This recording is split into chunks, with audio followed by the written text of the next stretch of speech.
Alors tout à l'heure, nous avions recadré en choisissant, comme on le sentait, les proportions. Cette fois-ci, on nous impose un format papier A2. En tout cas, c'est l'exercice. On nous impose un format A2.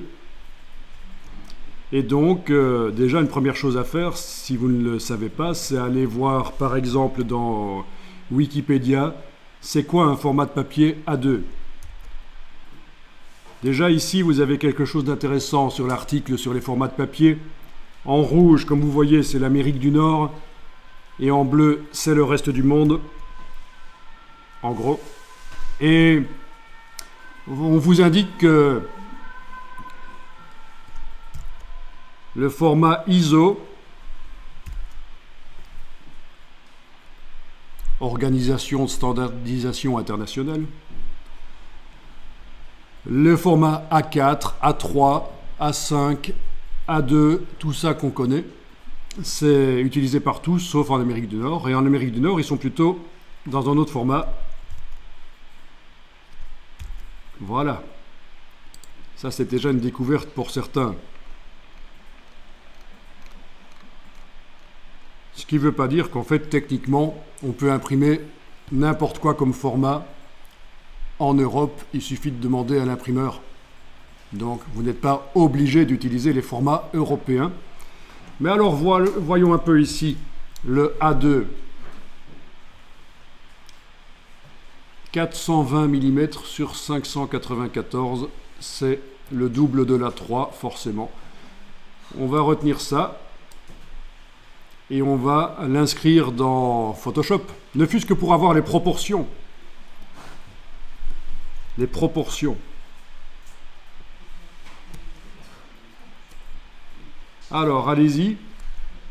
Dans l'outil de recadrage ici, vous pouvez indiquer... Alors, qu'est-ce qu'on va indiquer? On va juste choisir, oui, ici. Rapport largeur-hauteur, ce sera bien. Vous avez bien rapport largeur-hauteur. Je ne vais pas choisir le deuxième parce que là, il faut indiquer en plus la résolution, la densité des pixels. C'est pas très intéressant ici. Je pense qu'on va pouvoir s'en sortir avec juste rapport largeur-hauteur, ce qui ne va pas risquer de générer des fichiers trop lourds. Et alors, on va indiquer les valeurs qui sont là, donc 420 ici, ici, voilà. Et vous voyez, la grille, c'est le format A2, c'est les proportions. En fait, c'est les mêmes proportions que le format A3 ou que le format A4 ou A5, hein, parce que c'est ça qui est magique avec ce format, c'est quelle que soit la taille de papier, les proportions sont toujours les mêmes. Et alors, le rectangle là, vous êtes toujours avec l'option supprimer les pixels rognés qui est décoché, ça c'est bien. Ça vous permet de repositionner un peu l'image. Les pixels qui n'apparaissent plus après recadrage sont toujours là. Vous voulez savoir quelles sont les valeurs que j'ai mises?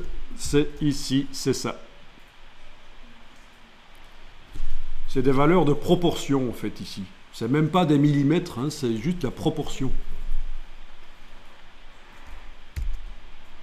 Bon, alors, avec la touche Alt, on peut redimensionner, et ça reste centré.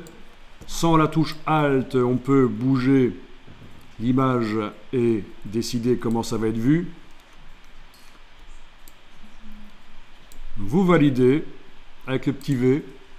Il est encore possible de faire un CTRL-T, édition, transformation manuelle, et d'aller redimensionner, repositionner.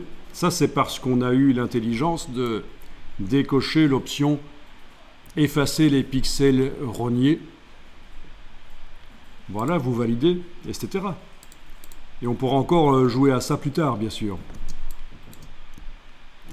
Vous enregistrez le document en Photoshop quand vous avez réussi à faire ça. Donc je vais l'appeler format A2 et donner le nom du sujet.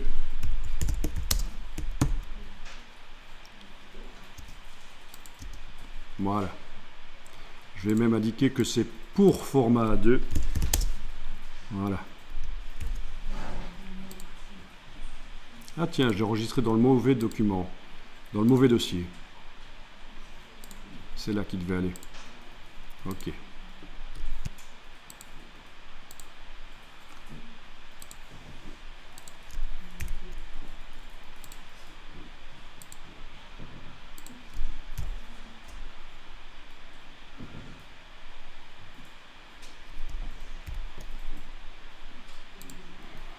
Bon, techniquement, c'est pas encore du format A2, mais ça en sera quand on le mettra dans Adobe InDesign pour l'imprimer éventuellement. Si on va voir dans Images, taille de l'image, menu Images, en haut de l'écran dans Photoshop, taille de l'image, on voit que au niveau des centimètres, ah oui, on est quand même assez proche du format A2, mais ça n'était pas obligatoire.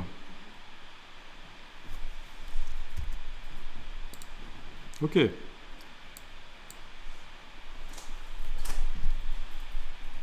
Alors il y a plein de choses que je pourrais dire, mais comme vous êtes débutant, je ne complique pas trop les choses ici. Je sais que ça paraît surprenant, mais je laisse tomber plein d'informations pour que ce soit plus simple. Parce que vous avez tout le temps, si vous voulez aller plus loin, si c'est nécessaire, d'étudier par vous-même, mais il faut y aller petit à petit. Petit à petit, l'oiseau fait son nid.